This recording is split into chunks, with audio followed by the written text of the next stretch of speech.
வணக்கம் and welcome to the show நலம் வருவோம். ஒவ்வொரு வாரமும் அந்த நிகழ்ச்சிக்கு கால் பண்ணி ஆரோக்கியம் சார்ந்த கேள்விகளை நீங்கள் கேட்டு தெரிஞ்சுட்டு இருக்கீங்க. அந்த வகையில் இன்றைக்கும் நீங்கள் ஆரோக்கியம் சார்ந்த கேள்விகளை கேட்டு தெரிஞ்சுக்கலாம். இன்றைக்கி குறிப்பாக நம்ம எந்த டாபிக் பற்றி டிஸ்கஸ் பண்ண போகிறோம்னா குழந்தைகள் நலம். பீடியாட்ரிக் டாக்டர் தான் சந்திக்க போகிறோம். பொதுவாக குழந்தைகள் நலம் அப்படின்னு சொன்னோன்னே என் குழந்தைக்கு காய்ச்சலாக இருக்குது, சளியாக இருக்குது, இந்த சீசனல் ஃப்ளூ ரொம்பவே அதிகமாக இருக்குது, என்னெல்லாம் பண்ணலாம், இது மாதிரி அடிப்படை கேள்விகள் தான் கேட்டு தெரிஞ்சுட்டு இருக்கோம்.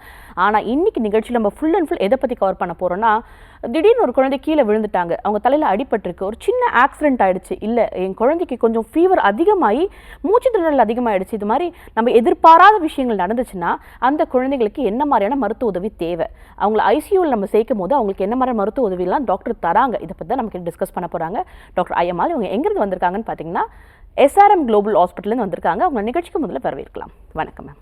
வணக்கம். ஒரு பீடியாட்ரிஷியன் அப்படின்னு சொன்னோன்னே நான் நிகழ்ச்சியோட தொடக்கத்தில் சொன்ன மாதிரி குழந்தைக்கு சளி காய்ச்சல் அப்படின்னா நம்ம போய்ட்டு ஒரு குழந்தைகள் நல்ல மருத்துவரை சந்திக்கிறோம் அப்படின்றத தாண்டி ஐசியூவில் வைக்க வேண்டியது மிகவும் அவசியம். அதற்கான ஒரு சம்பவம் நடந்துருச்சு வீட்டில் அப்படின்னு சொன்னால் பல பெற்றோருக்கு ஒரு பதட்டம் தான் வரும் அப்படின்னு சொல்லலாம். குறிப்பிட்டு சொல்லணும்னா ஒரு குழந்தை இருக்காங்க, அந்த குழந்தைகள் அப்படின்னு சொல்லும்போது ரொம்ப கான்ஷியஸாக பார்க்க வேண்டிய ஒரு கட்டத்தில் இருக்காங்க. அவங்க திடீர்னு கீழே விழுந்துட்டாங்க, படுக்கையில் தூங்கிட்டு இருக்கும்போது தவறி விழுந்துட்டாங்க, தலையில் அடிபட்டுடுச்சு, இல்லைனா அவங்க சைக்கிள்லேருந்து கீழே விழுந்துட்டாங்க, ஒரு பெரிய ஆக்சிடென்ட் நடந்துருச்சு அப்படின்னு சொன்னால் ஒரு பதட்டத்தை தாண்டி இது மாதிரியான முதல் உதவிலாம் நீங்கள் வீட்டில் இருந்தபடியே தயாராக செஞ்சுட்டு ஹாஸ்பிட்டலுக்கு இமீடியட்டாக வரணும்னா எதெல்லாம் நம்ம கண்டிப்பாக பண்ண வேண்டியது இருக்குது, அதை பற்றி சொல்லுங்கள். பெருசாக பேரண்ட்ஸாக வந்து அடிப்பட்ட ஒன்று முதல் உதவின்னு பண்ணுறதுக்கு ஒன்றும் இருக்காது. உடனே அவங்கள வந்து நோட்டீஸ் பண்ணணும். அந்த குழந்தைக்கு என்னாவது சிம்டம்ஸ் இருக்கா, அவங்களுக்கு உயிருக்கு ஆபத்தான மாதிரி ஏதாவது அடிபட்டிருக்கா அப்படிங்கிற சிம்டம்ஸ் ஏதாவது இருக்கான்னு அதை ரெகனைஸ் பண்ணிவிட்டு உடனே ஹாஸ்பிட்டல் கூட்டிகிட்டு வர்றது ரொம்ப நல்லது. வீட்டில் என்ன பண்ண முடியும், வெளியில் ஏதாவது ப்ளீடிங் ஆச்சு அப்படின்னா அதை ஸ்டாப் பண்ணுறதுக்கு கம்ப்ரெஷன் அந்த மாதிரி மட்டும்தான் கொடுக்க முடியும். மற்றபடி உள்ளே ஏதாவது அடிபட்டிருக்கு, உள்ள ஆர்கன்ஸ்க்கு அடிபட்டிருக்கு அப்படிங்கிறதெல்லாம் வந்து சிம்டம்ஸ்லாம் வச்சு தான் ஐடென்டிஃபை பண்ண முடியும். அதனால் கண்டிப்பாக வந்து உடனே நல்ல ஃபெசிலிட்டி இருக்கிற ஒரு ஹாஸ்பிட்டலுக்கு உடனே போகிறது ரொம்ப நல்லது. Okay fine. நமக்கு ரத்த காயம் ஏற்பட்டிருக்கு, இல்லை ரத்த கசிவு இருக்குன்னா ஒரு கம்பல்ஷன், அதை நம்ம அமுக்கி பிடிச்சிட்டு ரத்தம் அதிகப்படியாக வெளிவராமல் டாக்டரை போய் அணுகிறது தான் முறையான விஷயமா இருக்குன்னு சொல்லியிருக்கீங்க. நீங்கள் ஐசியூவில் இருந்து பார்க்கும்போது என்ன மாதிரியான ட்ராமாலாம் நீங்கள் அதிகமாக பார்க்குறீங்க? குழந்தைங்களுக்கு இது மாதிரியான விபத்துகள் அதிகப்படியாக ஏற்படுது அப்படின்னு சொன்னால் என்ன மாதிரியான விபத்துக்களாக இருக்கும் அது? மோஸ்ட்லி பார்த்தோன்னா குழந்தைகளுக்கு பொதுவாகவே பார்த்தா தலை கொஞ்சம் பெருசாக இருக்கும், ப்ரொப்போர்ஷனேட்டாக கம்பேர்ட் டு அடல்ட்ஸு. அவங்களோட பாடி ப்ரொப்போர்ஷனை வச்சு பார்க்கும்போது தலை வந்து அவங்களோட relatively compared to other body parts in relation to other body parts பார்த்தா தலையோட சைஸ் கொஞ்சம் பெருசு. அதனால் கீழே விழுந்தோடனே அவங்களுக்கு தலை தான் ப்ராமினெண்ட்டாக அடிபடும். அவங்களோட சென்டர் ஆஃப் கிராவிட்டி அந்த சேஞ்சஸ் இதனாலையெல்லாம் வந்து தலை தான் ப்ராமினெண்ட்டாக அடிபடும். இன்னொன்று அப்டமன்லேயும் அடிபடுறதுக்கு வாய்ப்புகள் நிறையா இருக்குது. ஏன்னா அவங்களோட ரிப்ஸ் எல்லாம் வந்து சாஃப்டாக தான் இருக்கும், அது அவ்வளோவா அப்டமன் ஆர்கன்ஸ் அவ்வளோவா ப்ரொடெக்ட் பண்ணாது. மசில்ஸும் கொஞ்சம் ரிலாக்ஸாக தான் இருக்கும் அவங்களுக்கு. அப்டமன் ஆர்கன்ஸுமே கொஞ்சம் அவங்களோட சைஸ்க்கு ப்ரொப்போர்ஷனேட்டாக கொஞ்சம் பெருசாக தான் இருக்கும். அதனால் ஈஸியாக அதுவுமே அடிபட்டுடும். அதெல்லாம் வந்து ரொம்ப ப்ளீடிங்கு ரிஸ்க்கு ரொம்ப அதிகமாக இருக்கிற அந்த அடியெல்லாம் வந்து ரொம்ப ப்ளீடிங் ரிஸ்க் அதிகமாக இருக்கிற அடி. ஸோ இதெல்லாம் பார்க்கணும். அப்புறம் போன்ஸ் ஏதாவது உடஞ்சி போகலாம், லங்ஸுக்கு சிவியராக அடிபடலாம். ஸோ லங்கை சுற்றி இருக்கிற ஸ்பேஸில் வந்துட்டு ஏர் கலெக்ட் ஆகிடுச்சுன்னா லங்குனால் விரியவே முடியாது. ஸோ சிவியரான மூச்சு திணறல், அது ஒரு ஹார்ட்டவே ஃபங்க்ஷன் பண்ண விடாமல் அது வந்து சர்க்குலேஷனே ஸ்டாப் பண்ணுற அளவுக்கு சிவியராக நிலைமைக்கு கூட போகலாம் அந்த ஏரெல்லாம் அப்படி கலெக்ட் ஆச்சுன்னா. ஸோ இதெல்லாம் வந்து சிவியர் இன்ஜுரிஸு. ஸோ வெளிப்புறமாக அடிபட்டிருக்கு, அந்தளவுக்கு எதுவும் பாதிப்பில் ரத்தம்லாம் வரலன்னு நினைக்கிறது கூடாது. இன்டர்னல் ஆர்கன்ஸில் மூச்சு திணறல் ஏற்படும், அதனால் வந்துட்டு ஹார்ட் அந்தளவுக்கு ஃபங்க்ஷன் ஆகாமல் போகிறது கூட வாய்ப்புகள் இருக்குன்னு நீங்கள் சொல்லியிருக்கீங்க. குழந்தைகள்னு எடுத்துக்கிட்டோன்னா ஒரு வயசு 6 மாதத்துலேருந்து நம்ம தொடங்கி டீனேஜ் வரைக்குமே குழந்தைகள்னு எடுத்துக்கிட்டாலும் ரொம்ப சின்ன குழந்தைங்க இருக்காங்களே, அந்த 1 வயசு 6 மாதம் 2 வயசு குழந்தைங்களுக்கு என்ன வலிக்குது எங்கே வலிக்குதுன்னு தெளிவாகவே சொல்ல தெரியாது, அழ மட்டும்தான் செய்வாங்க. அப்படிப்பட்ட குழந்தைகள் கீழே விழுந்துட்டாங்க, ஃபார் இன்ஸ்டன்ஸ் படுக்கையிலேருந்து உருண்டு கீழே விழுந்துட்டாங்க, இல்லை விளையாடிட்டு இருக்கும்போது கீழே விழுந்துட்டாங்க அப்படின்னு சொல்லும் போது அழுது ஒன்ஸ் அம்மாவை பார்த்த பிறகு இல்லை பேரண்ட்டை பார்த்த பிறகு அவங்க தூங்கிடுவாங்க. சரி குழந்தை நார்மலாக ஆயிடுச்சுன்னு நினைப்பாங்க. பட் அதுலேயும் நிறைய ரெட் ஃப்ளாக்ஸ் இருக்குல்ல, அதை பற்றி சொல்லுங்கள் மேம். குழந்தைங்க வந்து அதிகப்படியாக தூங்குறது அவங்களோட நினைவு வந்து கொஞ்சம் கம்மியாயிருச்சு அப்படிங்கிறதுக்கான அர்த்தம். அவங்க அதனால் கொஞ்சம் அவங்களோட கான்ஷியஸ் லெவலில் நம்ம கவனம் வச்சுக்கிட்டு தான் இருக்கணும். எந்த அடிபட்டாலும் சில அதாவது பிரெயின்குள்ளே சில ப்ளீடிங் ஆகிற சைன்ஸ் எல்லாம் வந்து உடனே தெரியாட்டியும் கொஞ்சம் லேட்டாக கூட தெரியறதுக்கான வாய்ப்புகள் இருக்குது. ஸோ அடிபட்டு ஒரு 24 மணி நேரத்துக்கு ரொம்ப கேர்ஃபுல்லாக வாட்ச் பண்ணுறதும் ரொம்ப அவசியம்தான். உடனே சைன்ஸ் தெரிலனாலும் கொஞ்சம் லேட்டாகாது இந்த பிரெயினை சுற்றி இருக்கிற கவரிங்ஸில் ஏதாவது ப்ளீடிங் ஆச்சுன்னா அது கொஞ்சம் லேட்டாக கூட நடக்கிறதுக்கு வாய்ப்புகள் இருக்குது. அதனால் வந்து அவங்க இம்மிடியட்டாக அடிபட்டவுடனே முழிச்சிட்டாங்க அப்படின்னா கூட அது தொடர்ந்து அவங்கள கவனமாக பார்த்துட்டு இருக்கிறது ரொம்ப அவசியம். அழுகிறதும் வந்து நார்மல், அவங்க கொஞ்ச நேரம் அழுகுறாங்க அந்த வலிக்காக, அதுக்கப்புறம் சமாதானம் ஆயிடுறாங்க, அதுக்கப்புறம் அலர்ட்டாக இருக்கிறாங்க அப்படின்னா ஓகே தான். பட்டு ஆனாலும் ஒரு 24 மணி நேரத்துக்கு கேர்ஃபுல்லாக மானிட்டர் பண்ணிகிட்டு இருக்கிறது. வேறு ஏதாவது சைன்ஸ் வருதா, அவங்க எதுவும் தலைவலி வாமிட்டிங் இதெல்லாம் சொல்கிறாங்களா, அல்லது அது ஏதாவது ஏற்படுதா, சின்ன குழந்தையாக இருந்ததுன்னா ஏதாவது வாந்தி ஏற்படுதா, அவங்களோட நார்மலாக அவங்களோட பிஹேவியரில் ஏதாவது சேஞ்சஸ் நடக்குதா, அவங்களோட நினைவாற்றலில் கொஞ்சம் ஏதாவது கம்மியாக இருக்கா, நான் எப்போ பார்த்தாலும் சுறுசுறுப்பாக விளையாடிட்டு இருக்கிற குழந்தை தூங்கிட்டே இருக்கிறாங்களா, அடிச்சு எழுப்புனா கூட வந்துட்டு தெரியாமல் தூங்குறாங்களா, இதெல்லாம் வந்து கொஞ்சம் கேர்ஃபுல்லாக வாட்ச் பண்ண வேண்டிய சைன்ஸு. ஸோ அதிகப்படியான தூக்கம், ஓகே, அழுதழுது குழந்தை தூங்குதுன்னு கூட இருக்கக்கூடாது. அதிகப்படியான தூக்கம் கூட ஒரு வார்னிங் சைனாக இருக்கிறதுக்கு வாய்ப்புகள் இருக்கு. அது பிரெயினில் அடிபட்டிருக்குங்கிறதுக்கான முக்கியமான சைன் அது. ஓகே, அதனால அந்த சைனை கண்டிப்பாக கவனிக்கணும். ஆமாம். ஸோ குழந்தை விழுந்துட்டாங்க, ரத்தம் வரல, எதுவும் பிரச்சனை இல்லைன்னு நினைக்கக்கூடாது. இருந்தாலும் ரத்தம் வந்து உள்ளே கசிஞ்சிருக்கும் இல்லையா பிரெயினுக்கு, அதனால் அந்த சிம்டமை ரொம்ப கேர்ஃபுல்லாக வாட்ச் பண்ணணும். Okay, fine. இப்போ குழந்தைகளை பற்றி பேசும்போது குழந்தைங்களுக்கு இருக்கக்கூடிய இன்னொரு பெரும் பிரச்சனை, அவங்களுக்கு எது சூடு, எது நமக்கு வலிக்கக்கூடிய விஷயம் அப்படின்ற பல விஷயம் தெரியாமல் சாக்கெட்டில் போய் கை வைக்கிறது, அதே போல் சூடான ஒரு பொருள் இருந்தால் மேலே கொட்டிக்கிறது, இது மாதிரி பேர்ன்ஸ் அதிகமாக ஏற்படுறதுக்கான வாய்ப்புகள் கூட இருக்குது. பேர்ன்ஸ் ஏற்பட்டதுன்னா உடனே அவங்க என்ன மாதிரியான முதல் உதவி வீட்டில் செஞ்சுட்டு இமிடியேட்டாக டாக்டர் கிட்ட வர வேண்டிய அவசியம் இருக்குது பேர்ன்ஸை பொறுத்த வரைக்கும்? அதில் பெருசாக பண்ணுறதுக்கு அவங்க வீட்டிலன்ட்டு ஒன்றும் பண்ண முடியாது. இல்லை, ஒரு அவங்க அந்த ரிஸ்கில் இருந்து தண்ணி ஊற்றுவாங்க, ஆயில் வைப்பாங்க, அதெல்லாம் பண்ணலாம். அந்த ரிஸ்க்கு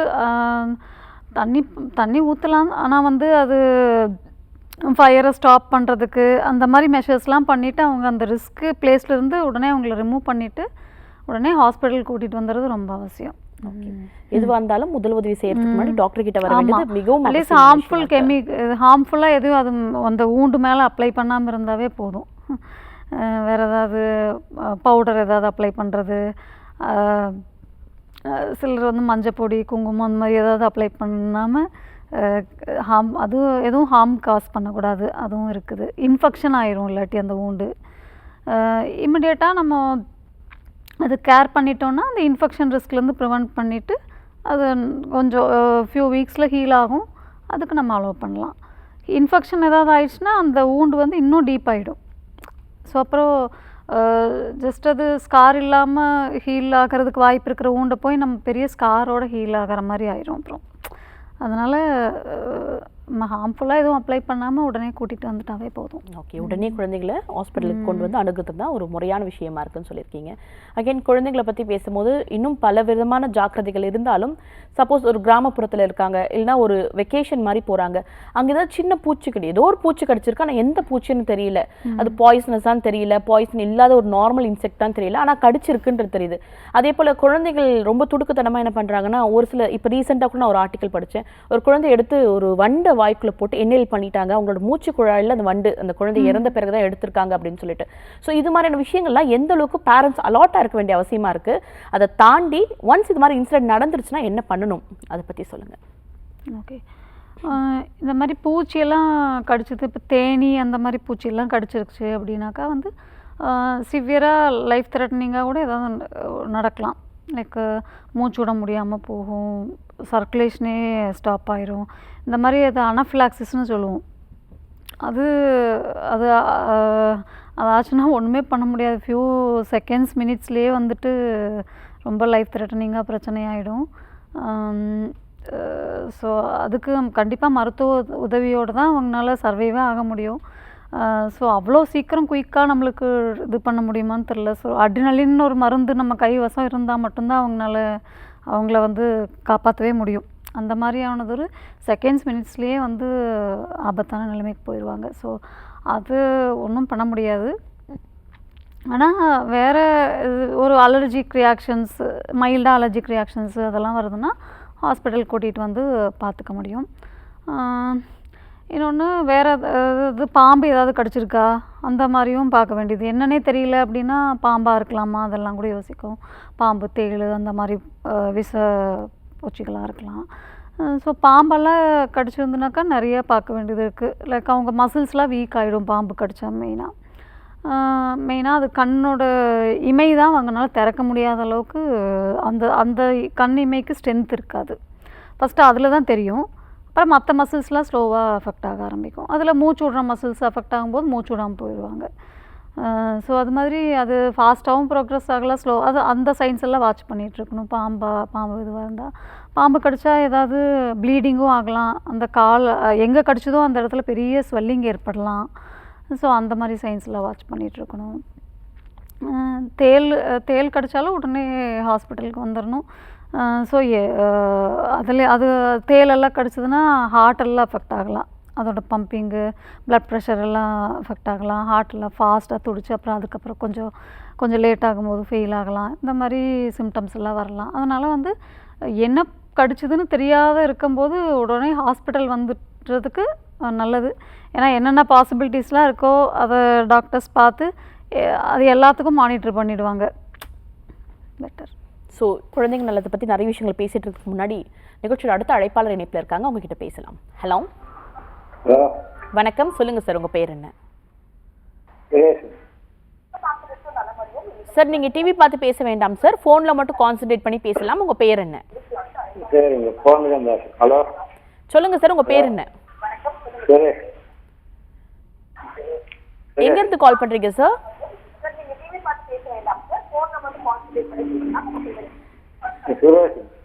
சார் நீங்கள் டிவி வால்யூமை கம்மி பண்ணிட்டு ஃபோனில் பேசுங்க சார். உங்களோட கேள்வி என்ன? ஓகே சுரேஷ் சார், உங்களோட கேள்வி என்ன? ஹலோ, உங்க கேள்வி என்ன சார்? ஓகே, இன்னைக்கு நம்ம கூட குழந்தைகள் நல்ல டாக்டர் இணைஞ்சிருக்காங்க. இருந்தாலும் உங்க கேள்வி நீங்க முன் வைக்கலாம், ஒரு பொதுவான விளக்கம் அவங்க கொடுப்பாங்க, பேசலாம். சொல்லுங்க சார், உங்க கேள்வி என்ன? மூட்டு வலி இருக்குங்க. மூட்டு வலிக்குது, கை கால் வலி. யாருக்குங்க சார்? சுரேஷன் பேரு, மனைவிக்கு குழந்தை இல்லைங்க. அவங்க வயது என்ன சார்? வயசு 40, எனக்கு 42. ஓகே, அவங்க மனைவிக்கான கேள்வி 40 வயது ஆகுதா, அவங்களுக்கு மூட்டு வலி அதிகப்படியாக இருக்குன்னு சொல்லியிருக்காங்க. ஓ, இந்த ப்ரோக்ராமில் நாங்கள் குழந்தைகள் தீவிர சிகிச்சை பற்றி பேசிகிட்டு இருக்கிறோங்க ஐயா. ஓகே, நீங்கள் அதற்கான ஆமாம், பெரியவங்களுக்கு மூட்டு வலிக்கு பார்க்குற ஆர்த்தோ டாக்டர்கிட்ட இந்த கேள்வி கேட்டுக்கலாம் நீங்கள். ஓகே, நன்றி சார் கால் பண்ணதுக்கு. அடுத்த முறை நீங்கள் ஆர்த்தோ டாக்டர் நம்ம நிகழ்ச்சியில் இணையும் போது அவங்ககிட்ட இந்த சந்தேகத்தை நிச்சயமாக நீங்கள் கேட்டு தெரிஞ்சுக்கலாம். நன்றி. ஸோ இன்றைக்கி நம்ம நிகழ்ச்சியில் நம்ம குறிப்பிட்டு எதை பற்றி பேசிகிட்டு இருக்கோம்னா குழந்தைகள் நலம் அப்படின்னு சொல்லும்போதும் பொதுவான குழந்தைகள் நலத்தை தாண்டி குழந்தைகளுக்கு ஏதாவது ஒரு ஆபத்துக்குரிய விஷயம் சம்பவம் நேர்ந்திருக்கு, ஒரு ஆக்சிடென்ட், இல்லைனா அவங்களுக்கு ரத்த கசிவு ஏற்படுது, ஒரு பூச்சி கடிச்சிருச்சு, இல்லைனா அவங்க பாய்சனஸான ஏதாவது ஒரு விஷயத்தை வாயில் போட்டுக்கிட்டாங்க, இது மாதிரியான சம்பவங்கள் ஏதாவது நடந்துச்சுன்னா ஐசியூவில் உங்களுக்கு என்ன மாதிரியான ட்ரீட்மெண்ட்ஸ் தராங்க அப்படின்றப்ப தான் டிஸ்கஸ் பண்ணிட்டு இருக்கோம். ஸோ நிகழ்ச்சியில் நம்ம இன்றைக்கி பேசிகிட்டு இருக்கும் போது வந்துட்டு இந்த பாய்சனஸான விஷயத்தை பற்றி பேசிகிட்டு இருந்தோம். பொதுவாக குழந்தைகள் அப்படின்னு எடுத்துக்கும் போது இந்த ஒரு பருவத்தில் எது ஒன்று கிடைச்சாலும் அவங்க எக்ஸ்ப்ளோர் பண்ணுறது முதல்ல வாயில் போட்டு எக்ஸ்ப்ளோர் பண்ணுறாங்க. வீட்டில் இருக்கக்கூடிய சின்ன சின்ன அசாதான ஒரு பொருள், ஒரு கொசுவத்தி சுருளை எடுத்து வாயில் வச்சுக்கிறது, இல்லைனா கொசுவத்திக்கான ஒரு மெடிசன் இருந்துச்சுன்னா அந்த மருந்து எடுத்து வாயில் வச்சுக்கிறது, இது மாதிரி சின்ன சின்ன விஷயங்கள், அதுவுமே பாய்சனஸான விஷயங்களை வாயில் போட்டுக்கிறாங்க. ஸோ இது மாதிரிலாம் இருக்கும்போது என்ன பண்ணலாம் மேம்? அது போடக்கூடாது, தவிர்க்கணும். சப்போஸ் அதையும் மீறி அவங்க வாயில் போட்டு என்ன பண்ணிட்டாங்கன்னா என்ன பண்ணலாம்? இது வந்து சாலிட் சப்ஸ்டன்ஸாக இருக்கும்போது பார்த்தோன்னா அது ஏர்வேவை கூட அடைச்சிக்கலாம், சோக்கிங் கூட ஆகலாம். ஸோ ஒரு மெயின் அந்த நட்ஸு, வேர்க்கடல, இந்த மாதிரியெல்லாம் இருக்கிற பொருளெல்லாம், பாதாம், இந்த மாதிரி பெரிய நட்ஸ் எல்லாம் வந்து மூச்சுக்குள்ளாய போய் பிளாக் பண்ணிக்கலாம். சரிங்களா? அது வந்து ஃபுல்லாக பிளாக் பண்ணிடுச்சு அப்படின்னா ஒரு சவுண்டே வராது, அப்பனால அழுக கூட முடியாது, ஃபுல்லாக பிளாக் பண்ண அந்த சுச்சுவேஷனில். அந்த மாதிரி ஒரு சூழ்நிலைனா வந்து அதுக்கு சில மெத்தட்ஸ்லாம் இருக்குது. முதுகை தட்டணும், அந்த மாதிரி சில ஃபஸ்ட்டு முதுகை தட்டணும், அதுக்கப்புறம் முன்னாடி நெஞ்சில் தட்டணும், அந்த மாதிரி சில மெத்தட்ஸ்லாம் இருக்குது. அது கற்றுக்கிட்டவங்கனால மட்டும்தான் செய்ய முடியும் அந்த சூழ்நிலையில். அது வந்து ஒரு உயிருக்கு ஆபத்தான நிலைமை அது. ஆனால் ஓரளவுக்கு காஃப் பண்ணுறாங்க, கான்ஷியஸாக இருக்கிறாங்க, மூச்சு திணறலாக இருக்குது, அந்த மாதிரி இருக்கும்போது உடனே ஹாஸ்பிட்டலுக்கு கூட்டிகிட்டு போயிட்டு அங்கே மூச்சுக்குழாய் அடைச்சிருந்ததுனாக்கா அதுக்கு இஎன்டி சர்ஜன் அந்த மாதிரி சர்ஜன்ஸ் பார்த்துட்டு அதை ரிமூவ் பண்ணுறதுக்கான டெக்னிக்ஸ்லாம் இருக்குது, அதெல்லாம் பண்ணுவாங்க. ஓகே. ஸோ ஆனால் ஒரு வேறு ஏதாவது பாய்சன்ஸு அது அந்த மாதிரி மூச்சுக்குழாய் அடைச்சிக்கல, வயிற்றுக்குள்ளே போயிடுச்சு, அந்த மாதிரி பாய்சனஸ் சப்ஸ்டன்சஸ்லாம் சாப்பிட்டுட்டாங்க அப்படின்னாக்கா யூஸ்வலாக ஒரு 1 ஹவருக்குள்ளார ஹாஸ்பிட்டல் போக முடிஞ்சதுன்னா ஸ்டொமக் வாஷ் அப்படிங்கிறத பண்ண முடியும். 1 ஹவருக்குள்ளார போயிட்டா பண்ண முடியும். அதுவும் எல்லா பாய்சனுக்கும் பண்ண முடியாது, ஒரு சில பாய்சனுக்கு பண்ணவே கூடாது ஸ்டொமக் வாஷு, ஒரு சில பாய்சனுக்கு பண்ணலாம். அது பண்ண முடிஞ்ச பாய்சன்ஸ்க்கு அதை பண்ணி கொஞ்சம் சேவ் பண்ணுறதுக்கு வாய்ப்பு இருக்குது. அது ஸ்டொமக்கை தாண்டி உள்ளே போகாமல் இன்டெஸ்டைன் வரைக்கும்லாம் போகாமல் நம்ம கொஞ்சம் ப்ரிவென்ட் பண்ண முடியும். எல்லாத்தையும் எடுக்க முடியாது, பட் ஸ்டொமக் வாஷில் கொஞ்சம் ரிமூவ் பண்ண முடியும். ஓகே. அடுத்த அழைப்பாளர் இணைப்பில் இருக்காங்க, உங்ககிட்ட பேசலாம். ஹலோ. ஹலோ, வணக்கம். சொல்லுங்க சார், உங்க பேர் என்ன? என் பேர் சக்தி வேறுங்க, நான் கோயம்புத்தூர்லேருந்து பேசுகிறேன். ஓகே. இது யாருக்கான கேள்வி சார்? எனக்கு தாங்க, நான் பாப்பாவுக்கு கேட்கணுங்க. ஓகே. குழந்தையோட வயது என்ன சார்? 11. ஓகே, உங்களோட கேள்வியை முன்வைக்கலாம். டாக்டர் இணைப்பில் தான் இருக்காங்க. Okay madam. சொல்லுங்கள் சார், சொல்லுங்கள். மேடம், நான் வந்து டிபிக்கு மாத்திரை எடுத்துட்டு இருக்கிறேங்க, டேப்லெட்டு. சரிங்க. அது பார்த்தா என் கூட விளையாடுது, அது ஏதாவது இரும்புல எதுவும் இல்லைங்க, ஆனால் மாத்திரை மட்டும் எடுத்துட்டு இருக்கிறேங்க. ஓகே. பாப்பாவுக்கு ஏதாவது இதாங்களா? ஓகே, நீங்கள் மட்டும் டேப்லெட் எடுத்துகிட்டு இருக்கீங்க, பாப்பாவுக்கு எந்த சிம்டம்ஸும் இல்லை இல்லைங்களா? இல்லைங்க, என் கூட விளையாடுது, இது பண்ணுதுங்க, அதனால விளையாடுறாங்க. ஒரு தடவை ஹாஸ்பிட்டலுக்கு வந்து செக்அப் பண்ணிக்கோங்க பாப்பாவுக்கும். சரிங்க. என்ன செக்அப்ங்க? இது தேவைப்பட்டால் நம்ம ஆலோசனை பண்ணிவிட்டு எக்ஸ்ரே இதெல்லாம் எடுத்து பார்க்கலாம். வேறு சில டெஸ்ட்டுகள் ஏதாவது அவங்களுக்கு எக்ஸ்போஷர் இருக்கா அப்படிங்கிறத செக் பண்ணி பார்த்துக்கலாங்க. ஓகே, நன்றி சார் கால் பண்ணதுக்கு. நம்ம நிகழ்ச்சியில் இன்றைக்கி வந்துட்டு இந்த சோக்கிங் பற்றி நிறைய விஷயங்கள் பேசிகிட்டு இருக்கோம். சப்போஸ் சோக் ஆகிடுச்சு, அவங்க வீட்டிலே தட்டி பார்க்குறாங்க, வரலை அப்படின்னு சொன்னால் எவ்வளோ நேரத்துக்குள்ளே ஹாஸ்பிட்டல் வர வேண்டியது அவசியம்? பொதுவாக இது மாதிரி எல்லா டிஸ்கஸ் பண்ண விஷயத்துலையுமே கோல்டன் ஹார்ஸ், இந்த கோல்டன் ஹார்ஸ்க்குள்ளே ஹாஸ்பிட்டல் நீங்கள் வந்துட்டிங்கன்னா குழந்தைய நிச்சயம் காப்பாற்றிடலாம். என்ன மாதிரியான டைம் சொல்லலாம்? சோக்கிங்க்கெல்லாம் வந்து ஆஸ் ஏர்லி ஆஸ் பாசிபிள் தான், அது ஒரு டைம்னுலாம் சொல்ல முடியாது. ஏன்னா வந்து அது இமிடியேட் லைஃப் த்ரெட்னிங்காக கூட இருக்கலாம். சோக்கிங்கிறது ஃபுல்லாக பிளாக் ஆகிடுச்சு அப்படின்னாக்கா ஓரளவுக்கு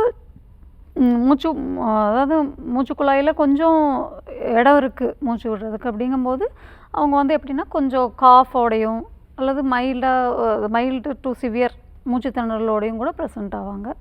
அந்த டைமில் நம்ம ஆஸ் ஏர்லி ஆஸ் பாசிபிள் ஹாஸ்பிட்டலுக்கு போயிடணும்.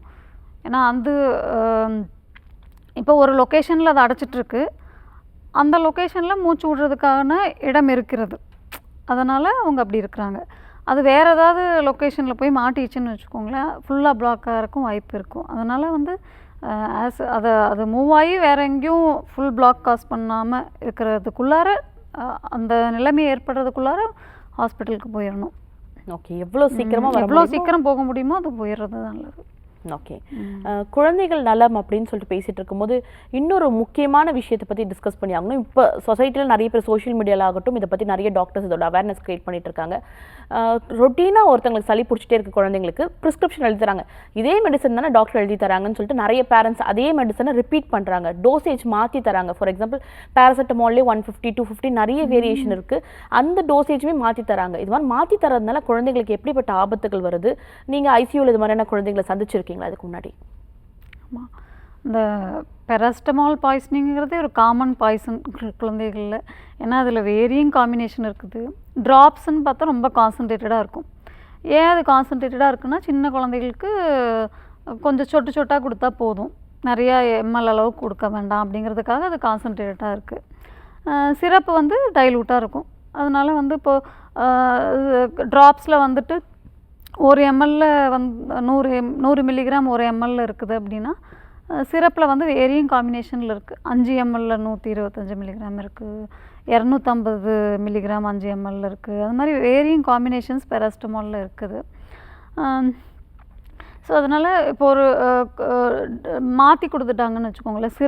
சிரப்பு வந்து ஒரு 5 ml எழுதியிருக்கிறத ட்ராப்ஸு 5 ml கொடுத்துட்டாங்க அப்படின்னாக்கா, ஸோ அது வந்து ரொம்ப ஹை டோஸ் ஆகிடும் குழந்தைகளுக்கு.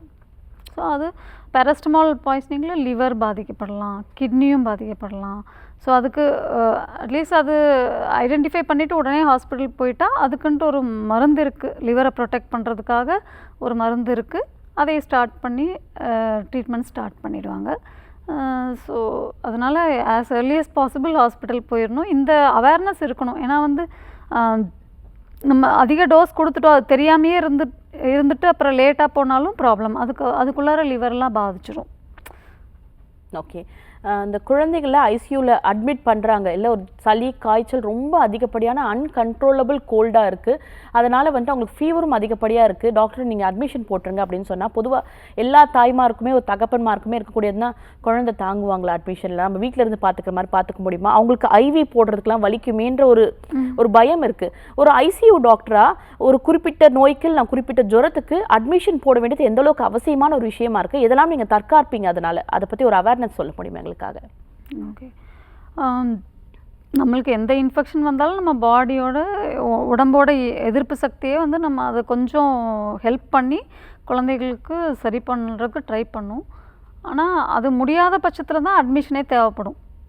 அப்போ அந்த ஏதோ ஒரு கிருமி நம்ம பாடியை வந்து பாதிச்சிருக்கு.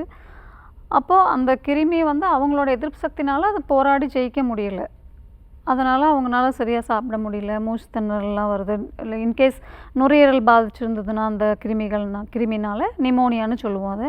அப்போ மூச்சு திணறல்லாம் வரும். அப்போ வந்து நம்ம அவங்க உடம்பே அதை சரி பண்ணிக்கணும்னு நம்ம வீட்டில் வச்சிட்ருக்கிறது நல்லது கிடையாது. மருத்துவமனையில் அட்மிட் பண்ணி அவங்க சாப்பிட முடியல, அப்போ ட்ரிப்ஸ் போட்டு அவங்கள சப்போர்ட் பண்ணலாம். அந்த கிருமியை அவங்களோட உடம்புனாலே எதிர்கொள்ள முடியல, அதனால் அதுக்கு ஆன்டிபயோட்டிக் கொடுத்து நம்ம சரி பண்ணலாம். இந்த மாதிரி அது சரியாகிற டைம் வரைக்கும் நம்ம சப்போர்ட் பண்ணிட்டோம்னா அதுக்கப்புறம் அவங்க நார்மலாக இருக்க போகிறாங்க. அந்த டைமில் சப்போர்ட் பண்ணலைன்னா இன்னும் மோசமாக தான் போகும் நிலைமை. ஓகே. ஹாஸ்பிட்டலில் அட்மிட் பண்ணுற லைக் வார்டில் அட்மிட் பண்ணுற நிலைமையில் கூட அவங்க ஹாஸ்பிட்டல் வந்திருக்கலாம். அதுக்கப்புறம் அதை பண்ணாமல் விட்டுட்டு ஐசியூவில் அட்மிட் பண்ணுற நிலைமைக்கு ஆயிடக்கூடாது. ஸோ முதல்ல டாக்டர் வார்னிங் சைன் கொடுக்கும் போதே அதை நம்ம பின்படுத்த வேண்டியது ரொம்பவே அவசியமான விஷயமா இருக்குன்னு சொல்லியிருக்கீங்க. இதை தாண்டி குழந்தைங்களுக்கு ஃபிக்ஸ் வர்றது, கொஞ்சம் 5 வயதுக்குள்ளே இருக்கக்கூடிய குழந்தைங்களுக்கு ஃபிக்ஸ் வரதுக்கான வாய்ப்புகள் கொஞ்சம் அதிகப்படியாக இருக்குது.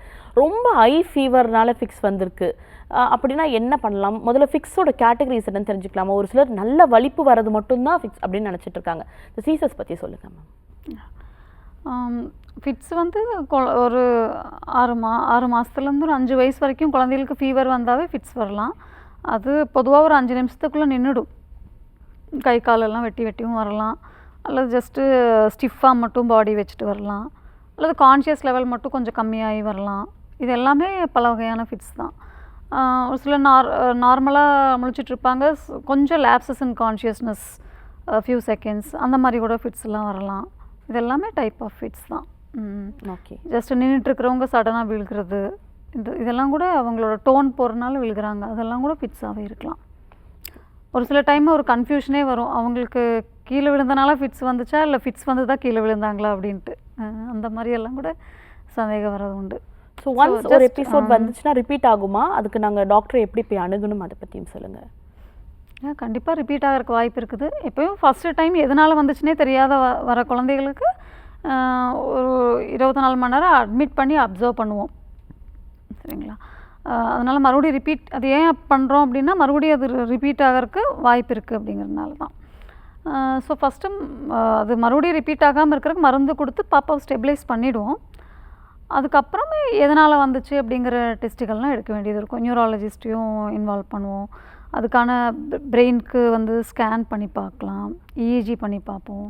இந்த மாதிரி எதனால் வந்துச்சு அப்படிங்கிறதுக்கான டெஸ்ட்டுகளும் எடுத்து பார்க்க வேண்டியது இருக்கும். குழந்தைகள் நலம் எடுத்துக்கும் போது ஒரு பொதுவான குழந்தைகள் நலத்தை தாண்டி கொஞ்சம் சீரியஸான விஷயங்கள், நிறைய விஷயங்களை பற்றி பேசிகிட்டு இருக்கோம். இந்த சோக்கிங் அந்த மாதிரியான விஷயங்கள் பேசும்போது குழந்தைகள் ஜென்ரலாக பேட்டரி எடுத்து வாயில் போட்டுக்கிறது, பட்டன்ஸ் எடுத்து வாயில் போட்டுக்கிறது, இது எல்லாமே அவங்க நார்மலாக அதோட ஆபத்து தெரியாமல் குழந்தைகள் அதற்கான விஷயங்களை செய்கிறாங்க. இதெல்லாம் செஞ்சிட்ட பிறகு சோக் ஆயிடுச்சுன்னா இப்போ நிறைய எக்யூப்மெண்ட்ஸ்லாம் நாங்கள் இன்ஸ்டாகிராம்லேயே பார்க்க முடியுது. வச்சிங்கன்னா நீங்கள் சோக்கார மெடிசன்ஸ் எடுத்துடலாம், உள்ளேருந்து நீங்கள் எடுத்துடலாம் அப்படின்னு சொல்லிட்டு. ஒரு சில பெரியவங்க என்ன பண்ணுறாங்கன்னா நம்மளே கைவிட்டு எடுத்துடலாம் அப்படின்னு சொல்கிறாங்க. மூக்கில் காதுலலாம் கூட சின்ன சின்ன விஷயங்களை எழுதக்கூடிய பேனா, பல்பத்தெல்லாம் கூட குழந்தைங்க எடுத்து போட்டுக்கிறது போது நம்மளே கைவிட்டு எடுத்துடலாம், டூல்ஸ் வச்சு எடுத்துடலான்னு வீட்டில் நிறைய பேர் ட்ரை பண்ணுறாங்க. இது மாதிரியான விஷயங்கள் பண்ணும்போது வரக்கூடிய ஆபத்து என்ன, அதை பற்றி சொல்லுங்கள். இதனால் வர ஆபத்து வந்து மறுபடியும் அது இன்னும் டீப்பாக உள்ளே போகிறக்கு வாய்ப்புகள் ரொம்ப அதிகம். அதுக்குன்னு சில டெக்னிக்ஸ் இருக்குது. அது தெரிஞ்ச டாக்டர்ஸ் தான் பண்ணணும் அந்த ரிமூவ் பண்ணுற டெக்னிக்ஸ் எல்லாம். ஸோ அதனால் அந்த மாதிரி ஆபத்தாக எதுவும் ட்ரை பண்ண வேண்டாம். இந்த நீங்கள் கேட்ட மாதிரி இந்த பட்டன் பேட்ரி, மற்ற பொருள்லாம் கூட அது மூச்சுக்குள்ளாயை அடைச்சிக்கிறது இந்த மாதிரி மட்டும் பார்க்குறோம். ஆனால் அந்த பட்டன் பேட்ரி எல்லாம் பார்த்தோன்னாக்கா அது நம்மளோட மியூக்கோஸாவே அது எரோட் பண்ணிடும். அதில் ஆல்கலி எல்லாம் இருக்குது. ஸோ அதனால் நம்ம மூச்சுக்குழாய், உணவு குழாய் எல்லாத்தையுமே அது எரோட் பண்ணலாம், அதில் ஓட்டையே ஏற்படுத்தலாம். ஓகே. ஸோ அதனால் வந்து அதெல்லாம் எடுத்துட்டாங்க முழுங்கிட்டாங்க அப்படின்னா கண்டிப்பாக ஹாஸ்பிட்டலுக்கு வரணும். ஸோ பொதுவாக எது ஒன்று முழுங்கிட்டாலும் ஹாஸ்பிட்டலுக்கு வரணும். அந்த பட்டன் பேட்டரி முழுகிட்டாங்க, குழந்தை நார்மலாக இருக்குன்னு விடக்கூடாது. இல்லைன்னா ரிமூவ் ஆகுது அப்படின்ற விஷயம் இல்லாமல் அதுலேருந்து கெமிக்கல் ரியாக்ஷன்ஸ் ஏற்படலாம். அதனால டாக்டர்ஸை போய் அணுக வேண்டியது முறையான விஷயமா இருக்குன்னு சொல்லியிருக்கீங்க. இன்னொரு முக்கியமான விஷயம், குழந்தைங்களை பொறுத்த வரைக்கும் மூச்சு திணறல், அதிக சளி வந்திருக்கு, இல்லை ரொம்ப அழறாங்க, என்ன ஆனாலும் டக்குன்னு ஒரு மாதிரி சைலண்ட் ஆயிடுறது நம்ம பார்ப்போம். குழந்தைங்க அழுதுகிட்டே இருப்பாங்க, அழறாங்க, ஆனால் சைலண்ட் ஆயிடுறாங்க. இது மாதிரியான எபிசோட்ஸ் பார்க்கும்போது இல்லை மூச்சு திணறல் அதிகப்படியாக இருக்கும் போது என்ன பண்ணணும்? அதாவது மூச்சு திணறல் அதிகமாக இருக்கும்போது ஹாஸ்பிட்டலுக்கு தான் வரணும். நம்ம ஐசியூவில் வந்து எல்லாம் அதுக்கு சப்போர்ட் இருக்குது. குழந்தைகளுக்கு ஒரு சின்ன மூக்கடைச்சிட்டாவே அது பெரிய ப்ராப்ளம் தான். அதனாலே உங்களால் மூச்சு விட முடியாமல் போகலாம். அதுக்கு சின்ன டெக்னிக் தான். ஒரு சலைன், சால்ட் வாட்டர் மாதிரி இருக்கும் சலைன், அதை வந்து மூக்கில் போட்டுட்டு அந்த பிளாக் ரிமூவ் பண்ணி விட்டுருவாங்க. அதுக்கே நார்மலாகிடலாம். அல்லது வேறு ஏதாவது இன்ஃபெக்ஷன்னால் மூச்சு திணறல் ஏற்பட்டிருக்குது அப்படின்னாக்கா அதுக்குன்னு சப்போர்ட் எல்லாம் கொடுக்குறக்கு ஐசியூவில் ஃபெசிலிட்டி இருக்குது. ஆக்சிஜன் கொடுக்கலாம், ஒரு சின்ன ப்ரெஷரோட ஆக்சிஜன் கொடுக்குற மாதிரி மிஷின்ஸ்லாம் இருக்குது. அதுக்கப்புறம் வென்டிலேட்டர் மிஷின்ஸ் இருக்குது. இதெல்லாம் அவங்களோட பிரச்சனைக்கு சப்போர்ட் கொடுக்கறதுக்கு தான் இந்த மிஷின்ஸ்லாம் இருக்குது. ஸோ அதெல்லாம் யூஸ் பண்ணி அவங்களுக்கு சப்போர்ட் கொடுக்கலாம். எதனால் மூச்சு திணறல் இருக்குதுன்னு அதை பார்த்துட்டு எக்ஸ்ரேலாம் எடுத்து பார்க்கலாம். அது ஏதாவது சோக்கிங்னால அந்த மாதிரி ஏதாவது இருக்குன்னா அந்த சப்ஸ்டன்ஸை ரிமூவ் பண்ணுறதுக்கான ஏற்பாடுகள்லாம் பண்ணலாம் ஹாஸ்பிட்டல்னால். இல்லை இன்ஃபெக்ஷன்னால் அப்படி ஆயிருக்குது அப்படின்னா அதுக்கு மருந்துகள் கொடுக்கலாம். ஸோ இது எல்லாமே ஒரு ஹாஸ்பிட்டல் சூழ்நிலையில் தான் பண்ண முடியும். ஸோ மூச்சுத்திணறல் ஏற்பட்டாலும் இமீடியட்டாக டாக்டரை போய் அணுக வேண்டியது அவசியமாக இருக்குது அப்படின்னு சொல்லியிருக்கீங்க. இதெல்லாம் தாண்டி குழந்தைகள் அப்படின்னு சொல்லிட்டு எடுத்துக்கும் போது பொதுவாக இந்த கேள்வியை கேட்காம விட்டால், என்னம்மா ஐசியூ டாக்டராக இருந்தாலும் இந்த கேள்வியை கேட்காம விட்டேன்னு சொல்லிடுவாங்க. சாப்பிட மாட்டேன்றாங்க, இன்டேக்கே சுத்தமாக எடுத்துக்க மாட்டேன்றாங்க அப்படின்னும் போது அது எந்த மாதிரியான விஷயங்களுக்காக அந்த ஒரு ப்ராப்ளம் வரலாம்? குழந்தைங்க ஃபீடிங் ஆகட்டும், இல்லைனா சாலிட்ஸ் எடுக்க ஆரம்பித்த குழந்தைகள், கொஞ்சம் பெரிய குழந்தைங்களாகட்டும், இன்டேக்கே எடுத்துக்க மாட்டேன்றாங்கன்னு சொன்னால் ஒரு நாள் 2 நாள்னா பரவாயில்ல, கண்டினியூஸாக அது மாதிரியான ப்ராப்ளம் இருந்துச்சுன்னா என்ன மாதிரியான பாதிப்பு ஏற்படுத்தலாம்? எதனால் அப்படி நடக்குது? அதாவது குழந்தைகளுக்கு ஒரு சிவியர் இன்ஃபெக்ஷன் வரும்போது அவங்களுக்கு பசியே எடுக்காது, அதனால் சாப்பிடாமல் இருக்கலாம். மூச்சு திணறல் இருக்கும்போது அவங்களுக்கு முழுங்கவே முடியாது, அவங்க அதனால் சாப்பிட முடியாமல் இருக்கலாம். மூச்சு திணறல் இருக்கும்போது எல்லா எனர்ஜியுமே மூச்சு விடுறதுக்கே செலவு பண்ணிடுவாங்க. அதனால் அவங்களுக்கு சாப்பிட்றதுக்கு முழுங்குறதுக்கு அதுக்கு கூட ஸ்ட்ரென்த் இருக்காது. அப்புறம் கான்ஷியஸ் லெவல் குறைவாக இருக்குதுன்னு வச்சுக்கோங்களேன், அப்பயும் அவங்களால சாப்பிட முடியாது. அப்போ நம்ம ஃபோர்ஸ் பண்ணி சாப்பிடவும் வைக்கக்கூடாது. அப்படி அந்த மாதிரி ஏதாவது தண்ணியோ ஃபுட்டோ அந்த மாதிரி சாப்பிட்றதுக்கு கொடுத்தோம், அவங்களோட கான்ஷியஸ் லெவல் கம்மியாக இருக்கும் போது கொடுத்தோன்னா அது புறையேறிடும், அது வந்து ஆபத்தாகவே முடியலாம். அதனால் வந்து இதெல்லாம் சாப்பிடாமல் இருக்கிறதுக்கான காரணங்கள். ஸோ இது ப்ராப்ளமாக இருக்குது, அதை பற்றி பேசுகிறது ஓகே. இதை தாண்டி ஒரு சில குழந்தைங்கள் ஜென்ரலாகவே ஃபுட் இன்டேக் எடுத்துக்கல, இல்லைனா அவங்க இன்டேக் எடுத்துக்கிறாங்க, ஆஸ் அ பேரண்ட்டாக அவங்க இன்டேக் எடுத்துக்கல அப்படின்னு நினச்சிக்கிறாங்கன்னா எதெல்லாம் வச்சு அவங்க இல்லை குழந்தைக்கு ஒழுங்கான ஃபீட் போகுது, ஒழுங்காக பால் குடிக்கிறாங்கன்றது எந்த மாதிரியான குறிகுணங்கள் வச்சு தெரிஞ்சுக்கலாம் மேம்? அவங்களோட க்ரோத்தை மானிட்டர் பண்ணுறதை வச்சே தெரிஞ்சுக்கலாம். மற்றபடி மற்ற டெவலப்மெண்ட்லாம் நார்மலாக இருக்குது. அவங்க என்னென்ன வயசில் பண்ணணுமோ அதெல்லாம் கரெக்டாக பண்ணுறாங்கன்னு வச்சுக்கோங்களேன். உட்கார வேண்டிய வயசில் உட்கார்றாங்க, நடக்க வேண்டிய வயசில் நடக்கிறாங்க, பேச வேண்டிய வயசில் பேசுகிறாங்க. இதெல்லாம் கரெக்டாக நடக்குது. ப்ளஸ் அவங்களோட க்ரோத்தை மானிட்டர் பண்ணுறோம். அவங்க வெயிட் வந்து இந்த இந்த ஏஜில் இருக்க வேண்டியது கரெக்டாக இருக்குது. அப்புறம் பீரியாடிக்காக மானிட்டர் பண்ணும்போது கரெக்டாக இருந்துகிட்ருக்காங்க அப்படின்னா, அது பேரண்ட்ஸ் வந்து அவங்க கம்மியாக சாப்பிட்றாங்கன்னு நினச்சாலுமே அவங்க அளவை கரெக்டாக தான் சாப்பிட்டுட்ருக்காங்கங்கிறது தான் அர்த்தமாகுது. ஓகே, அவங்களோட டெவலப்மெண்ட் வச்சு தான் நம்ம அவங்க எந்த அளவுக்கு ஒரு இன்டேக் எடுத்துக்கிறாங்க, ஆரோக்கியமான குழந்தையா இருக்காங்கன்றது ரொம்ப வெயிட் தேவைக்கு அதிகமாக ஆகிறதும் அதுவும் தப்பு தான், அதுவும் கெடுதல் தான். அதனால் கரெக்டாக அந்த க்ரோத் மானிட்டரிங்கில் அது கரெக்டாக இருந்தாங்கன்னா அவங்க தான் தப்பாக நினச்சிட்ருக்காங்கன்னு அர்த்தம், சரியாக சாப்பிட்லன்னு. அது ஒரு பேரண்ட் கான்ஷியஸ்னால அப்படி யோசிக்கிறாங்க. கரெக்டாக தான் சாப்பிட்ருக்காங்கன்னு அர்த்தம் பண்ணோம். ஓகே, குழந்தைகள்னு எடுத்துக்கிட்டோன்னா ஜென்ரலாக அவங்க கீழே விழுந்துட்டாங்க, அடிபட்டுடுச்சு, ஃபீவராக இருக்குது, இல்லை நம்ம டிஸ்கஸ் பண்ண சோக்கிங், இது மாதிரியான விஷயங்கள்லாம் ஓகே.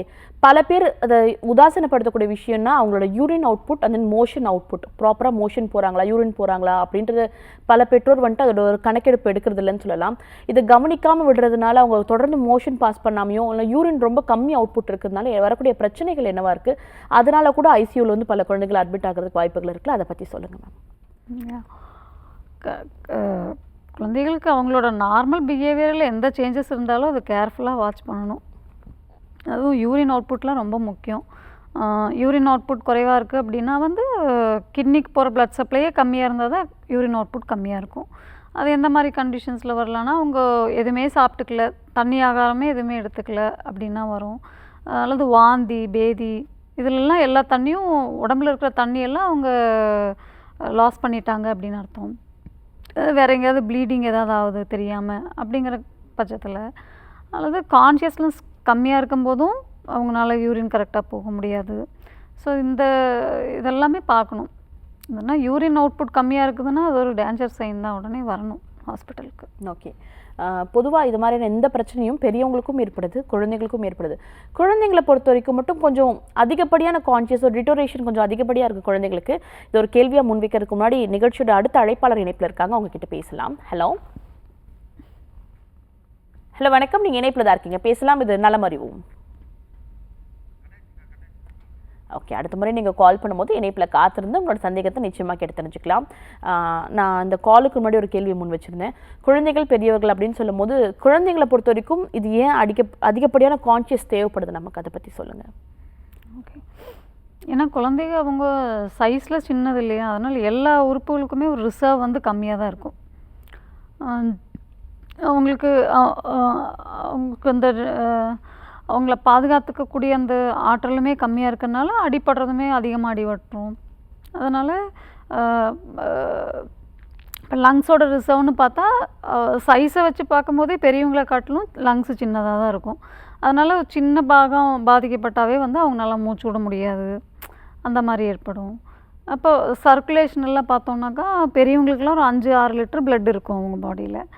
ஒரு 10 வயசு குழந்தைக்கெல்லாம் பார்த்தோன்னாக்கா 1 லிட்டரை விட கம்மியாக தான், ஒரு 800 ml-லேருந்து 1 லிட்டர் வரைக்கும் தான் இருக்கும் அவங்களோட பிளட் வால்யூமே. அதில் ஒரு 1/2 லிட்டர் போச்சுனாவே அவங்களால டாலரேட் பண்ண முடியாது, உயிருக்கு ஆபத்தான நிலைமைக்கு போயிடுவாங்க. அதனால் அவங்களுக்கு ரிசர்வ் கம்மி அப்படிங்கிறதுனால சீக்கிரமாக டிட்டோரியேட் ஆயிடுவாங்க. ஆனால் வந்து நல்ல விஷயம் என்னென்னா, அந்த தேவையான டைமில் சப்போர்ட் கொடுத்தோன்னா ரொம்ப ஃபாஸ்ட்டாக ரெக்கவரும் ஆயிடுவாங்க.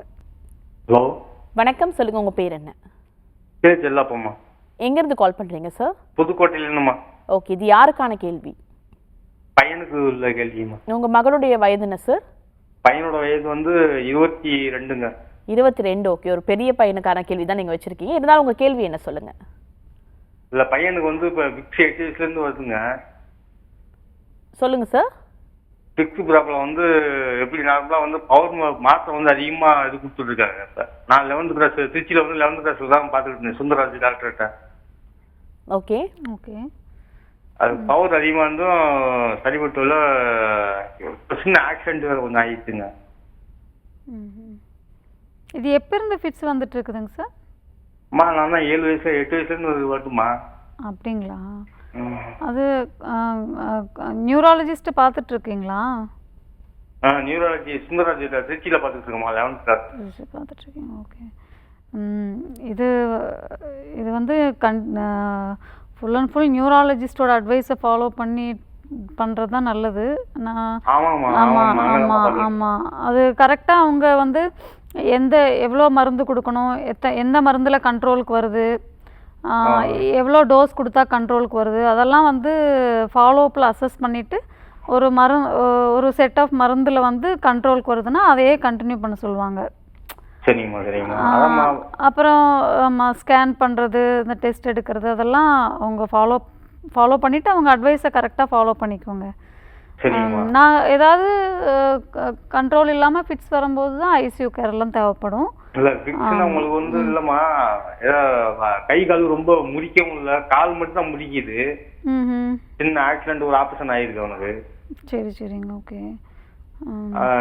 கால் மட்டும் தான் முறிக்குது, ஆனா நுரை வெளியிடல கொஞ்சம் ரொம்ப ஃபிக்ஸ் மாதிரி இழுக்கவும் இல்லை, இழுக்கிறதும் பண்ணல. அது என்ன பிரச்சனைன்னு தான் எனக்கு ஒன்றும் புரியல மேடம். இதுவும் இவர் 22 வயசு ஆனவங்கனால பெரியவங்க பார்க்குற டாக்டர் தான் பார்க்கணும்.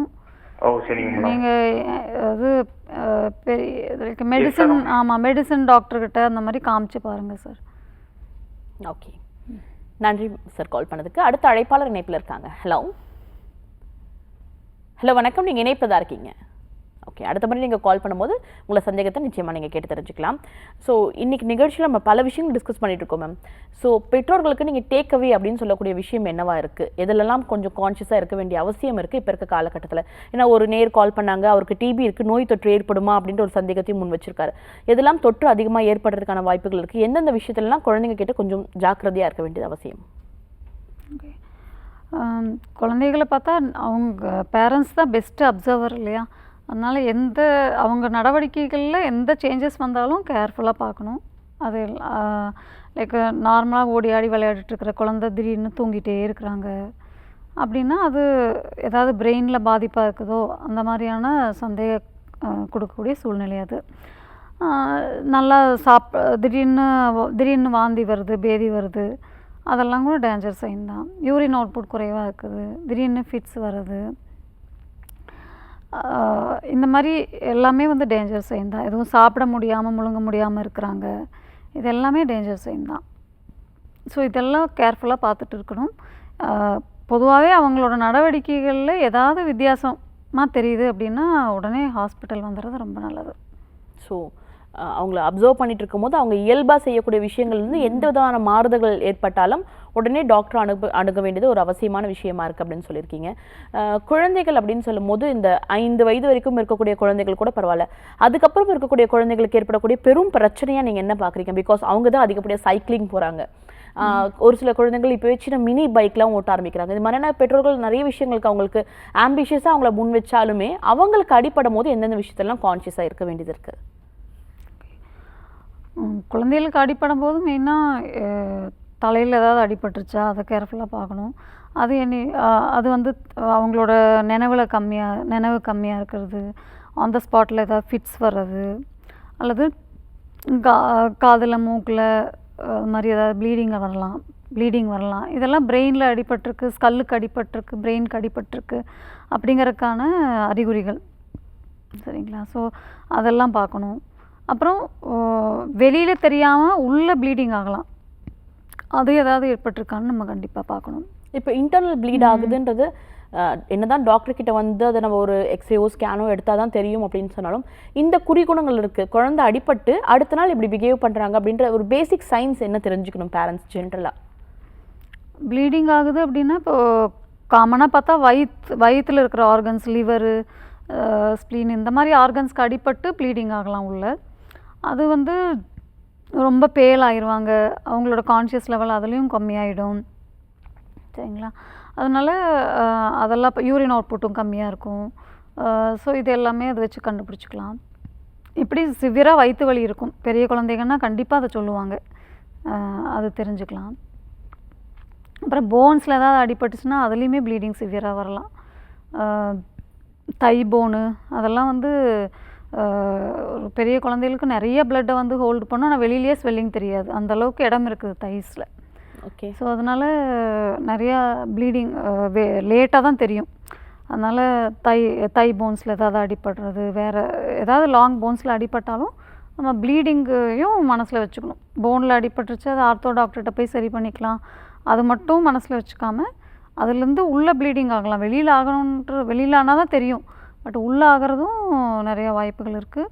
உள்ளே ஆயிட்டுருக்கு அப்படின்னா கண்டிப்பாக நம்ம டேஞ்சர் சைன்ஸ்லாம் தெரிய வரும். ஓகே. பாய்சனிங் பற்றி பேசும்போது நம்ம இன்சர்ட் பைட்ஸை பற்றி பேசியிருந்தோம். அதே போல் வீட்டில் இருக்கக்கூடிய ஏதாவது ஒரு பொருட்கள் நீங்கள் சொன்னீங்க பட்டன் பேட்டரினால கூட வந்துட்டு கெமிக்கல் ரியாக்ஷன் ஏற்படும் அப்படின்னு சொல்லிட்டு. இதை தாண்டி ஃபுட் பாய்சனிங்கும் கொஞ்சம் அதிகப்படியாக குழந்தைங்களுக்கு ஏற்படும். ஃபுட் பாய்சனிங் ஏற்பட்ட பிறகு குழந்தைங்க வயிறு வலிக்குதுன்னு சொன்னோன்னா முதல்ல பெற்றோர்களுக்கு லீவ் போகிறதுக்கு ஒரு காரணம் சொல்கிறாங்க அப்படின்னு எடுத்துக்கிறாங்க. ஃபுட் பாய்சனிங் அப்படின்னு சொன்னால் என்ன மாதிரியான குறிகுணங்கள்லாம் இருக்குது, எந்த இடத்துல வயிறு வலிச்சா அது ஃபுட் பாய்சனிங்காக இருக்கிறதுக்கு வாய்ப்பு இருக்குது, உடனே டாக்டர் போய் அணுகணும்? அதாவது ஃபுட் பாய்சனிங் அப்படின்னா உடனே வயிறு வலி ஏற்படும், லூஸ் மோஷன் ஏற்படும், மோஷனில் கொஞ்சம் பிளட்டெல்லாம் கூட வரலாம், மியூக்கஸ் வரலாம், இந்த மாதிரியெல்லாம் ஏற்படும். வாமிட் வரலாம், வாந்தி வரலாம். ஸோ இந்த அறிகுறிகள்லாம் அப்புறம் கொஞ்சம் எல்லாத்துலேயுமே பார்க்க வேண்டியது அவங்களோட நினைவு மெயினாக அதில் குறைபாடு ஏற்பட்டதுன்னா உடனே ஹாஸ்பிட்டல் வந்துடணும். ஓகே. வயிறோடையோடு சேர்ந்து அவங்களுக்கு மோஷனோ இல்லைனா வந்துட்டு வாமிட்டிங்கோ கண்டினியூஸாக இருக்குது, இல்லைனா அவங்களோட கான்ஷியஸ்னஸ் கொஞ்சம் குறையுது, கொஞ்சம் சுணக்கமாக இருக்காங்க அப்படின்னு சொன்னால் அது ஒரு ரெட் சைன், உடனே டாக்டர் வந்து அணுகணும். அவங்க சுறுசுறுப்பில் எந்த மாற்றம் தெரிஞ்சாலும் உடனே ஹாஸ்பிட்டல் வர்றது ரொம்ப நல்லது. ஓகே. ஏன்னா குழந்தைங்க எப்போவுமே சுறுசுறுப்பாக ஓடி ஆடி விளையாடிட்டு இருப்பாங்க, அதில் எந்த குறை இருந்தாலும் உடனே மருத்துவமனையை அணுகுவது முக்கியம். Okay, fine. இன்றைக்கி நம்ம நிகழ்ச்சியில் நிறைய விஷயங்களை பற்றி பேசிகிட்டு இருக்கோம். இந்த ட்ராமா ஆகட்டும், சோக்கிங் ஆகட்டும், இது மாதிரியான விஷயங்களை தாண்டி நாங்கள் அடிப்படையாக தெரிஞ்சுக்க வேண்டிய விஷயம்னு வேறு ஏதாவது இருக்கா? இதெல்லாம் பேசிக்காக எல்லா பெற்றோர்களுமே இதெல்லாம் இருக்குன்னு மற்றவங்க சொல்லி கேள்விப்பட்டிருக்கோம். இதெல்லாம் தாண்டி இது மாதிரியான பல விஷயங்கள் குழந்தைங்களை தாக்குது இந்த காலகட்டத்தில், எதை எடுத்துக்கலாம் நம்ம? ஏன்னா அந்த சீசன்ஸ்க்கு வர வைரஸ் இன்ஃபெக்ஷன்ஸு பார்த்தோம் இல்லையா, கொரோனா ஒரு பெரிய தாக்கத்தை ஏற்பட்டுச்சு. அந்த மாதிரி அதெல்லாம் கண்டிப்பாக பெரிய அலர்ட்டாக வந்துடும். இப்போதைக்கு அந்த வின்டர் சீசனில் வர வைரஸ் இன்ஃபெக்ஷன்ஸு அதெல்லாம் பார்த்துக்கணும். ஓகே. ஜென்ரலாக குழந்தைங்களுக்கு வரக்கூடிய ஒரு முக்கியமான விஷயம் சளி தொந்தரவு. சளி 7 நாளில் போயிடும், ஒரு வாரத்தில் சளி சரியாயிடும் அப்படின்னு சொல்லுவாங்க. அதே போல் ஜுரமும் சரி, நீங்கள் பேராசிட்டமால் கொடுத்தீங்கன்னா டக்குன்னு ஜுரம் குறைஞ்சிடும், 4 hours once டோஸ் கொடுங்க, இல்லை 6 hours once டோஸ் கொடுங்கன்னு சொல்லுவாங்க. இதை தாண்டியும் ஜுரம் இருந்துகிட்டே இருக்குது குழந்தைக்கு அப்படின்னு சொன்னால் ஹாஸ்பிட்டலுக்கு வரத்துக்கு முன்னாடி என்னென்ன விஷயங்கள்லாம் அவங்க ப்ரோட்டோகால் ஃபாலோ பண்ண வேண்டியது இருக்கு? ரொம்ப அதிகமான டெம்பரேச்சராக இருக்குன்னா அவங்க என்ன பண்ணணும் குழந்தைகளுக்கு? அதாவது ரொம்ப அதிக ஜுரத்தில் ஃபிட்ஸ் வர குழந்தைகள்லாம் இருப்பாங்க, அதுக்கெல்லாம் மருந்துகள் இருக்குது. அதாவது அதிக ஜுரம் வரும்போது ஜுரத்துக்கான மருந்தும் கொடுக்கணும், ஃபிட்ஸை ப்ரிவெண்ட் பண்ணுறதுக்கான மருந்துகளும். எப்படியும் முதலே ஃபிட்ஸ் வந்திருந்த குழந்தையாக இருந்தால் அதுக்கு ஆல்ரெடி மருந்துகளில் இருப்பாங்க அவங்க, ஸோ அதையும் சேர்த்தி கொடுத்துருவாங்க. மற்றபடி அவங்க எப்போவுமே எல்லா ப்ராப்ளமுக்குமே அவங்களோட நினைவை மானிட்டர் பண்ணணும், அந்த கான்ஷியஸ் லெவலில் எப்பவுமே நல்லா இருக்கணும். மற்றபடி ஃபீவரெல்லாம் அதிகமாக வரும்போது அவங்களால சரியாக சாப்பிட முடியாது, ரொம்ப டயர்டாக இருப்பாங்க. அந்த டைமில் குளுக்கோஸ்லாம் கூட குறைஞ்சி போகலாம், சுகர்லாம் குறைஞ்சி போகலாம், அப்போ பிரெயினும் ஒர்க் பண்ணாது, ஸோ அதனால் டல் ஆயிடுவாங்க. ஸோ அதனால் ஹாஸ்பிட்டல் வந்தாங்கன்னா சுகர்லாம் செக் பண்ணி அது ரொம்ப குறைவாக இருந்தது அப்படின்னா அதனாலே ஃபிட்ஸ் எல்லாம் வரலாம், பிரெயின் ரொம்ப டல்லாக ரொம்ப சோர்வாக இருப்பாங்க, ஸோ அதுக்கெல்லாம் கரெக்ஷன் பண்ணிடுவாங்க. ஸோ எல்லாமே மானிட்டர் பண்ணிகிட்ருக்கணும். ஒரு சிவியர் இன்ஃபெக்ஷனுக்கான சைன்ஸ் வந்து நம்ம பார்த்துக்கிட்டே இருக்கணும். Okay, fine. ஸோ இன்றைக்கி நிகழ்ச்சியை பொறுத்த வரைக்கும் ஆஸ் அ பேரண்ட்டாக ஒவ்வொருத்தருமே தெரிஞ்சுக்க வேண்டியது குழந்தை எந்தளவுக்கு கான்ஷியஸாக இருக்காங்க, இயல்பு வாழ்க்கைக்கும் அவங்க ஜுரம் வந்த பிறகோ இல்லை இந்த மாதிரி பாதிப்பு ஏற்பட்ட பிறகும் வரக்கூடிய மாற்றங்கள் என்னன்றது ஒரு பேரண்ட்டாக கவனிக்க வேண்டியது ரொம்பவே அவசியமாக இருக்குன்னு சொல்லியிருக்கீங்க. இன்றைக்கி நிகழ்ச்சி உண்மையில் ரொம்பவே இன்ஃபர்மேட்டிவாக இருந்துச்சு மேம். நன்றி. ஸோ இன்றைக்கி நிகழ்ச்சி மூலிமா நிறைய விஷயங்களை நீங்கள் கேட்டு தெரிஞ்சுட்டு இருப்பீங்க. இதே போல் ஒரு சிறப்பான நிகழ்ச்சியில் உங்களை நான் சந்திக்கிறேன். நன்றி, வணக்கம்.